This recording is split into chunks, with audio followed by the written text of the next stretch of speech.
레위기 17장 1에서 16절 말씀입니다. 17장. 여호와께서 모세에게 말씀하여 이르시되 아론과 그의 아들들과 이스라엘의 모든 자손에게 말하여 그들에게 이르기를 여호와의 명령이 이러하시다 하라. 이스라엘 집의 모든 사람이 소나 어린 양이나 염소를 진영 안에서 잡든지 진영 밖에서 잡든지 먼저 회막문으로 끌고 가서 여호와의 성막 앞에서 여호와께 예물로 드리지 아니하는 자는 피 흘린 자로 여길 것이라. 그가 피를 흘렸은즉 자기 백성 중에서 끊어지리라. 사랑하는 형제 여러분, 8월 9일 화요일 저녁 묵상에 오신 것을 환영합니다. 16장에서는 속죄일 규례를 주심으로써 모든 백성의 모든 죄를 단번에 피로 대속하는 진리를 세우셨습니다. 이제 17장에서는 피로 대속하는 원리 그 자체를 세워주십니다. 사실 이것이 먼저 되어야 되는 것인데 아무튼 그 원리를 가르쳐 주십니다. 사실 이미 에덴 동산에서 첫 범죄가 저질러진 때에 여자의 후손 언약을 주신 때부터 피로 대속하는 진리는 이미 세우셨는데요. 사람들이 그 원리를 이제 알도록 이제는 규례로서 가르치시는 것입니다.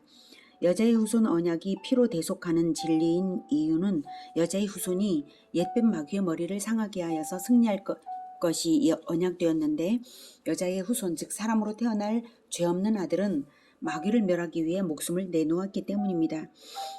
그래서 마귀의 종이었던 자들이 여자의 후손의 은혜를 감사하며 따를 때 죄인을 대신하는 죄값으로 적용이 그 목숨이 여자의 후손의 목숨이 그 죄값으로 적용이 되는 것입니다. 그리고 그것에 대한 언약으로 바로 에덴의 첫 피가 흘려졌죠. 짐승의 죽음이 있었기 때문에 아담과 하와의 그 가죽 옷이 있을 수 있었던 것입니다. 그것이 바로 언약의 피였습니다. 여자의 후손의 죽음을 언약하는 피였습니다. 그때 이미 여자의 후손 그리스도의 희생을 언약으로서 받으신 하나님은 오실 그리스도의 은혜에 감사하는 백성들을 의롭다고 하신 것입니다. 4절에 여호와께 예물로 드리지 아니하는 자는 피 흘린 자로 여길 것이라. 네, 짐승을 잡을 때는 무조건 하나님께 제물로 드리라, 예물로 드리라 하셨습니다. 이때 제물로 드려지는 부분은 고기 부분이 아니라 피와 기름덩어리 부분입니다. 화목제가 그랬죠. 고기는 공동체가 나눠 먹는 것입니다. 그러니까 먹기 위해서만 그저 생명을 먹는다 이렇게 해서는 안 된다는 것입니다. 그럼 피 흘린 자로 살인자나 마찬가지로 하나님께서 여기겠다는 말씀이십니다. 죽음이 온 게 죄 때문인데 그것에 대해서 아무 미안함도 없이 그렇게 해서는 안 된다는 거죠. 레위기 17장은 국가교회인 이스라엘의 율법을 최초로 세우시는 때라서 짐승을 잡을 때에는 무조건 성막에 끌고 가서 제사로 올려드린 후에 먹도록 제한하셨습니다. 성막을 중심으로 집단 텐트 생활을 하던 광야 시대라서 가능한 명령이었습니다. 그러나 가나안에 들어간 후에는 완화해 주셔서 성막에 끌고 가지 않아도 약식 화목제인 피를 땅에 쏟는 행위만으로도 짐승을 잡을 수 있도록 허용을 하셨습니다. 땅에 피를 쏟기만 해도 일종의 화목제로 인정을 해 주신 것이죠. 화목제를 위한 화목제와 식용 도축을 할 때에 화목제를 위한 화목제와 그 화목제 자체를 위한 화목제와 식용 도축을 할 때의 화목제 이 두 가지가 다른 점은 본질적으로 제사장에게 주는 것이 있는가 없는가만 다릅니다. 즉 성막에서 드릴 때는 제사장이 집전함으로 제사장에게 드리는 부분이 있는 것이고요. 들판에서 잡을 때는 피를 땅에 쏟고 흙으로 덮으니까 제사장이 거긴 없죠. 그래서 그 부분만 달라요. 본질적으로요. 자, 이 정도로 허용을 하는 뜻은 제사용이 아니면 무조건 살생은 금지이다 라는 뜻이 강조되는 것이죠. 그만큼 생명을 존중하게 하셨는데요. 생명의 의미를 피에 두셨습니다. 생명이 피에 있고 하나님이 피를 제단에 뿌리는 용으로 사용하도록 허락을 하셨으니 피는 제단에 뿌리고 기름도 제단에서 불살라 드릴 수가 있는 것이지 이것이 허락되지 않았다면 못하는 것이고 인간은 죄 가운데 있는 것이죠. 허락이 되었기 때문에 피를 제사용으로 허락이 되었기 때문에 드려지는 것입니다. 그래서 이스라엘은 고기를 먹을 때마다 생각하게 되는 것이 있습니다. 죄 때문에 죽음이 왔으므로 죄가 피를 흘리게 하고 대속의 피가 죄를 속한다는 것입니다. 네, 에덴에서부터 죄 때문에 피를 흘렸고요. 그래서 죄 때문에 피를 흘린다. 그리고 제단의 피 때문에 죄를 속함받을 수가 있다. 이것을 이스라엘은 기억한 것입니다. 이것을 생각하며 고기를 먹어도 생명에 대한 경외심과 죄를 회개하는 마음으로 해야지, 만약 지키지 않고 자기 마음대로 아무 데서나 도살을 하면 백성 중에서 끊어지리라고 하셨습니다. 끊어진다는 것은 당장은 죽이지 않으셔도 언젠가는 죽는다거나 추방된다는 의미가 있고요. 하나님이 다 아시기 때문에 회개하지 않는 한 언젠가는 멸망이라는 뜻입니다. 죄의 결과는 죽음이라는 의미를 분명히 하시는 것입니다. 그런데 하나님께 구원을 감사하지도 않고 죄를 슬퍼하지도 않고 생명을 먹기에 급급하는 것을 용서치 않으신다는 것이죠. 제사를 드리고 먹으면 음식을 먹은 것이고 제사 없이 잡아먹으면 생명을 먹은 것으로 간주되는 것입니다. 5절. 그런즉 이스라엘 자손이 들에서 잡던 그들의 재물을 회막문 여호와께로 끌고 가서 제사장에게 주어 화목제로 여호와께 드려야 할 것이요 제사장은 그 피를 회막문 여호와의 제단에 뿌리고 그 기름을 불살라 여호와께 향기로운 냄새가 되게 할 것이라. 그들은 전에 음란하게 섬기던 순념수에게 다시 제사하지 말 것이니라. 이는 그들이 대대로 지킬 영원한 규례니라. 너는 또 그들에게 이르라. 이스라엘 집 사람이나 혹은 그들 중에 거류하는 거류민이 번제나 제물을 드리되 회막문으로 가져다가 여호와께 드리지 아니하면 그는 백성 중에서 끊어지리라. 네, 5절에서 회막문에 데려가라고 하죠. 회막문. 그리고 7절에는 전에 음란하게 섬기던 순념수에게 다시 제사하지 말 것이니라 하셨고, 다시 9절에 회막문에 가져가라. 이렇게 반드시 성막에 가져와서 피와 기름을 드리게 하는 목적은 두 가지입니다. 첫째는 제물의 피로 죄를 속하는 원리를 교육하고 계신 것이고요. 두 번째는 우상숭배 방지입니다. 짐승을 살육한다면 반드시 제물이어야 한다, 이거죠. 예, 성막에 피와 기름을 드림으로써 제물이 되고 피로써 죄를 대속한다는 것을 배우고 기름을 드림으로써 평강은 오직 하나님께만 있다는 것을 기억합니다. 다음은 아무데서나 도살을 하면 하나님께 드리는 것이 아니라 과거 우상숭배를 했던 통습대로 순념소 우상에게 드리게 될 가능성이 있기 때문에 그것을 방지하는 것입니다.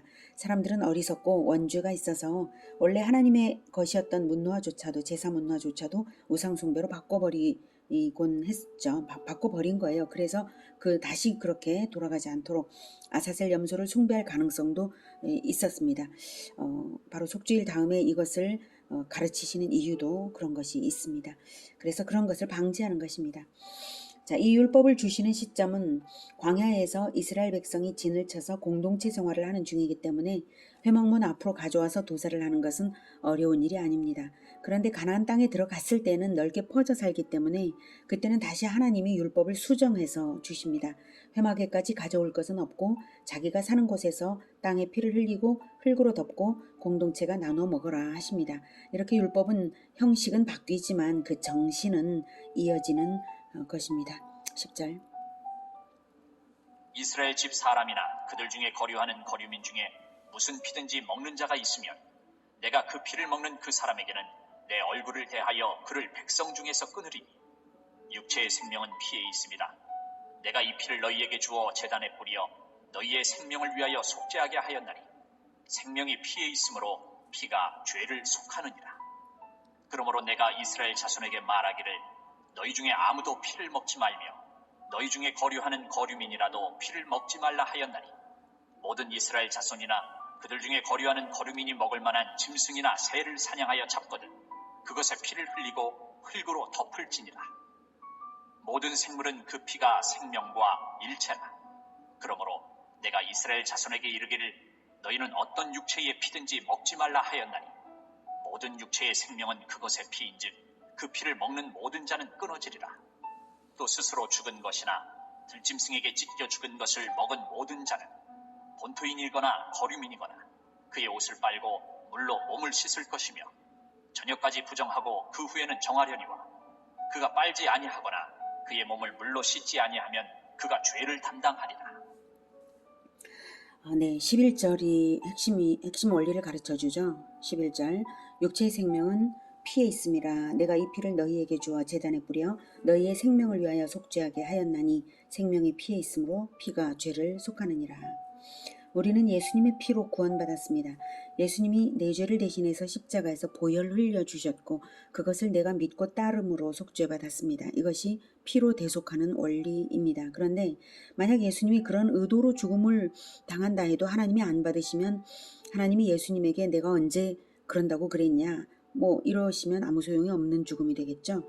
하나님이 먼저 피로 죄를 속하는 원리를 세워주셨기 때문에 그 원리대로 해서 된 일이지 원리를 안 세워도 되는 것이 아니죠. 그 원리를 알려준 것이 바로 이 11절입니다. 육체의 생명은 피에 있다. 자, 혹 이것을 이제 과학적으로 뭐 좀 풀어본다면요. 생명이 호흡에 있는 것이 아닌가? 호흡이 끊어지면 죽으니까 이렇게 생각하시는 분이라면 호흡은 호흡으로 들어간 산소가 온몸에 전달되는 것이 피의 흐름인 것을 생각하시면 쉽습니다. 과학적으로도 육체의 생명은 피에 있다는 것이 틀리지 않은 말이죠. 혹 어떤 분은 심장 박동이 멈추면 죽는 것이니 심장이 생명 아닌가? 이렇게 하신다면 심장이 피를 내보내는 것임을 생각하시면 역시 과학적으로 틀린 말이 아니죠. 피로 대속하는 원리를 이스라엘에게 가르치기 위하여 하나님은 한 단계 한 단계를 점차적으로 역사를 진행하시면서 진리를 세워 오셨습니다. 가장 먼저는 육체의 생명은 피에 있음을 알게 하려고 피를 먹지 못하게 하셨습니다. 그것은 노아와 가족이 방주에서 나왔을 때 지구상에 먹을 것이 없어서 함께 방주에 탔던 짐승을 잡아서 육식을 해야만 하는 바로 그때에 피를 먹지 못하게 하는 규례를 주셨습니다. 창세기 9장 3에서 6절. 모든 산 동물은 너희의 먹을 것이 될지라 채소같이 내가 이것을 다 너희에게 주노라. 그러나 고기를 그 생명되는 피째 먹지 말 것이니라. 내가 반드시 너희의 피, 곧 너희의 생명의 피를 찾으리니 짐승이면 그 짐승에게서 사람이나 사람의 형제면 그에게서 그의 생명을 찾으리라. 다른 사람의 피를 흘리면 그 사람의 피도 흘릴 것이니 이는 하나님이 자기 형상대로 사람을 지으셨음이니라. 네, 하나님이 자기 형상대로 사람을 지으셨음이니라. 육식을 허락하는 일은 살생을 허락하는 일이므로 자칫 사람의 생명을 하찮게 여길 위험이 있죠. 사람의 생명은 지극히 귀한 것입니다. 하나님의 형상이기 때문입니다. 하나님 형상이란 말씀은 하나님의 영을 받은 존재라는 말입니다. 비록 죄로 인해 하나님과의 관계가 파괴되어 버렸다 해도 회복을 기대하는 하나님의 형상이니 얼마나 간절하고 귀합니까? 사람은 결코 죽음을 당해서는 안 되는 것입니다. 4절에 생명되는 그 생명되는 피째 먹지 말 것이니라. 그래서 생명의 존귀함을 알게 하시려고 육식을 하더라도 생명되는 피째 먹지 말라고 명령하신 것입니다. 그래서 그 시대 사람들은 사냥을 하더라도 피는 땅에 흘리고 흙으로 덮으면서 하나님께 기도를 했겠죠. 인간의 죄 때문에 이 짐승이 죽음을 당합니다. 이 짐승의 죽음으로 우리를 살리시는 하나님께 감사드리면서 우리가 결코 피째 먹지 않고 남의 피를 흘리는 자가 되지 않기를 결단합니다. 이 짐승의 피를 땅에 흘려 흙으로 덮었으니 이 피를 받으시고 우리는 살려주옵소서. 이런 기도가 나왔겠죠. 노아 시대 사람들은 그것을 분명하게 알 수 있었습니다. 육식이 없었던 것을 겪었고 근데 이제 육식을 시작했으니까 그것을 너무나 잘 알죠. 죄 때문에 인류 모든 사람들이 8명 제외하고 다 죽었던 것을 체험했기 때문에 너무나 잘 압니다. 노아 가족들은 짐승을 죽여 잡아먹으면서 첫 살육이 일어난 장면을 떠올렸을 것입니다. 에덴에서 아담과 하와가 첫 범죄를 저질렀을 때에 아담과 하와의 수치를 가려주기 위해 무화과 잎 대신 질긴 가죽옷이 필요했고 짐승이 죽음을 당해서 옷을 내주었습니다. 그 이후 인류는 옷이 필요할 때마다 짐승을 죽여야 했고 그때마다 미안해서 제사를 드렸을 것입니다. 그렇게 옷을 위해서만 짐승을 죽이던 아담 시대 단계에서 이제 노아 시대는 식사를 위해서 짐승을 죽여야 하는 단계에 왔는데 이것도 인류의 죄가 지구를 다 덮었기 때문에 홍수 심판을 당해서 그런 것이죠. 사람 때문에 인간의 죄 때문에 짐승 살육이 벌어졌습니다. 인간 생명을 살리려고 짐승을 죽이게 된 것입니다. 그래서 죽음은 죄 때문이다. 생명을 죽여서 생명을 대신한다. 이 원리를 체험적으로 알았습니다. 죄 때문에 죽음이 왔고 생명을 살리는 것은 생명으로만 대신이 됩니다. 그래서 17장 11절에 육체의 생명은 피에 있다고 했죠. 육체의 생명은 피에 있고 죄는 생명을 끊으니까 피를 흘릴 때마다 참회하는 마음을 가진 것입니다. 그래서 이것은 더 나아가서 죄 때문에 피를 흘렸으니까 피 때문에 죄를 속하게 하겠다가 되신 것입니다. 내가 이 피를 너희에게 주어 제단에 뿌려 너희의 생명을 위하여 속죄하게 하였다 라고 말씀하셨습니다. 속죄의 방법은 피를 제단에 뿌리는 것입니다. 그래서 하나님이 피를 제단에 뿌리는 용으로 사용하도록 허락하신 것입니다. 오실 그리스도의 피 뿌림을 개념하게 하신 것입니다. 제사 제도의 제정 원리가 바로 피의 대속입니다. 죄 때문에 피를 흘린 것이라고 했죠. 그러니 피의 제사법을 주셨으므로 이제 피 때문에 피를 하나님이 받으시면 피 때문에 죄를 속하는 것입니다. 이렇게 피를 흘리지 말라고 하시고 또 먹지도 말라고 하셨습니다. 피를 흘리면 안 되는 이유나 피를 먹으면 안 되는 이유나 원리는 같습니다. 그런데 이 부분에서 신약시대를 사는 우리는 생각할 것이 있습니다. 바로 우리를 위해 자기 피를 흘려서 먹이시는 우리 주 예수님께서 말씀하신 것이죠. 우리에게 내 피를 먹으라고 하신 것입니다. 요한복음 6장 53에서 57절. 예수께서 이르시되 내가 진실로 진실로 너희에게 이르노니 인자의 살을 먹지 아니하고 인자의 피를 마시지 아니하면 너희 속에 생명이 없느니라. 내 살을 먹고 내 피를 마시는 자는 영생을 가졌고 마지막 날에 내 피를 마시는 자는 영생을 가졌고 마지막 날에 내가 그를 다시 살리리니 내 살은 참된 양식이요 내 피는 참된 음료로다. 내 살을 먹고 내 피를 마시는 자는 내 안에 거하고 나도 그의 안에 거하나니 살아계신 아버지께서 나를 보내심에 내가 아버지로 말미암아 사는 것 같이 나를 먹는 그 사람도 나로 말미암아 살리라. 왜 아버지 하나님은 피를 결코 먹지 말라고 하시고 왜 아들 하나님은 자기 피를 먹으라고 하실까요? 네, 하나님께서 이 피를 너희에게 주어 제단에 뿌려서 너의 생명을 위하여 속죄하게 하였다라고 아버지께서 말씀하셨죠. 구원주께서 주시니까 우리가 받을 수 있음을 알게 합니다. 구약시대에 하나님이 피를 주셨기 때문에 제물용으로 허락하셨기 때문에 제단에 뿌릴 수 있었던 것이죠. 피의 대속 원리를 세우셨기 때문에 피로써 우리의 죄를 대속하실 수 있는 것입니다. 신약시대에 예수님은 자기 피를 십자가의 제단에 뿌리실 뿐만 아니라 자기 피를 먹도록 주시는 것입니다. 물론 문자적 의미가 아니라 상징적 의미입니다만 이것이 새 언약의 기념 방법입니다. 누가복음 22장 20절에 저녁 먹은 후에 잔도 그와 같이 하여 이르시되 이 잔은 내 피로 세우는 새 언약이니 곧 너희를 위하여 붓는 것이라 라고 하셨습니다. 구약이 하나님과의 언약이었던 것처럼 신약도 하나님의 아들과의 언약입니다. 옛 언약을 세울 때에 제단에 짐승의 피를 흘렸던 것처럼 새 언약에도 피가 있어야 하는 것이고 그리고 이 새 언약의 이 피야말로 실체의 피입니다. 그것을 기념해야 하는 것이죠. 새 언약의 피는 십자가에서 흘리시고 기념 방법은 먹는 것으로 정하신 것입니다. 이때 피는 상징적 의미요 기념적 의미이고 그래서 포도즙으로 대신하셨죠. 사실은 실제로 피를 흘리셨습니다. 예수님은 우리는 다만 먹는 행위만 포도즙으로 대신할 뿐이죠. 실제 우리가 포도즙을 마실 때에 예수님의 피를 마시는 거나 영적으로 똑같다는 것입니다. 하늘 성소에서는 똑같은 것으로 간주되는 것입니다. 믿음으로 마신다면요. 포도즙 잔을 나눠주시면서 이것은 내 피다.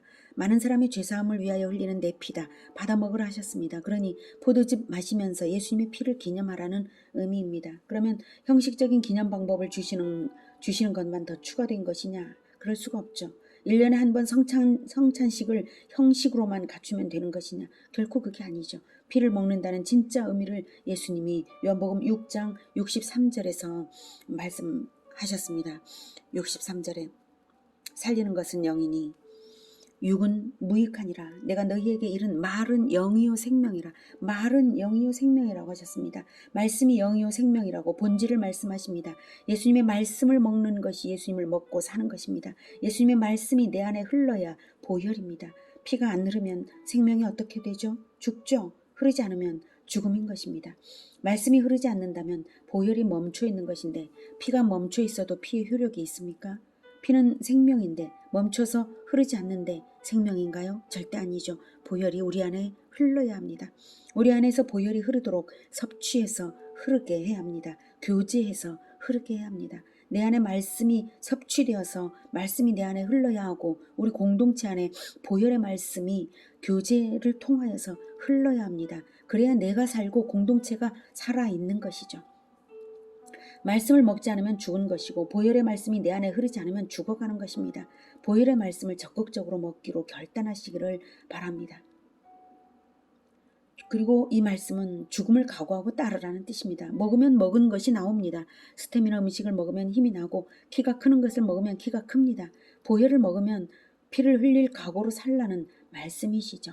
예수님과 똑같은 것을 출력하라는 뜻입니다. 인풋이 있으면 아웃풋이 있습니다. 내 피를 먹지 않으면 죽은 것이다. 반드시 먹어야 한다는 뜻입니다. 안 먹으면 죽은 것이고 먹어야 하는데 예수님을 먹으면 반드시 예수님이 나오게 되어 있습니다. 따르라는 것입니다. 죽을 각오로 희생하는 십자가 정신 나타내라는 것입니다.